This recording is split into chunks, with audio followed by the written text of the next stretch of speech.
दिनांक 3/10/2024 रोजी अंबरनाथ येथे राहणारी महिला शर्मिला शुक्ला ही पोलीस स्टेशनला आली आणि तिने माहिती दिली की ती कल्याण बस स्थानकावर उतरली असताना तिच्यासोबत तिचे 4 मुलं होते, परंतु अज्ञात काही इसमांनी त्यातील 2 मुलांना फूस लावून पळून नेले आहे.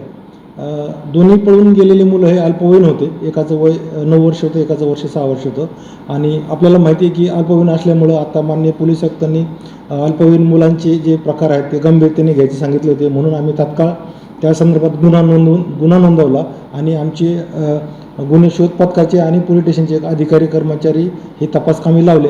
आमचा तपास हा अविरत चालू होता. जवळजवळ 90 ठिकाणचे आम्ही CCTV फुटेज चेक केले. आमचा तपास हा आरोपीच्या दिशेने चालू होता, परंतु त्यात जे पळून नेलेले जे मुलं होते त्यातल्या एक मुलाला त्याचे वडील आमच्या ताब्यात असताना त्याच्या वडिलाला फोन आला की आम्ही चारोळी फाटा या ठिकाणी आहोत. तर आम्ही मग त्या ठिकाणच्या लोकल नागरिकांना संपर्क साधून त्यांना ताब्यात घेण्याबाबत विनंती केली असता तेथील नागरिकांनी आरोपीसह त्या मुलांना ताब्यात घेतले आणि कासा पोलीस स्टेशन या ठिकाणी जमा केले.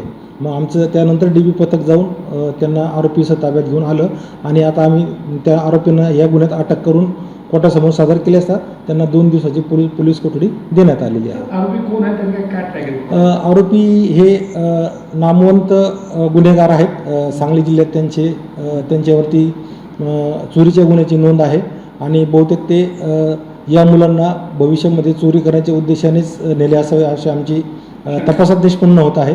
तर त्याप्रमाणे आम्ही गुन्ह्याच्या कलमात वाढ करून त्याप्रमाणे कारवाई केलेली आहे. आरोपीमध्ये महिला पण आहेत? हां, आरोपीमध्ये 2 महिला आहेत. त्यांचाही क्रिमिनल रेकॉर्ड आहे.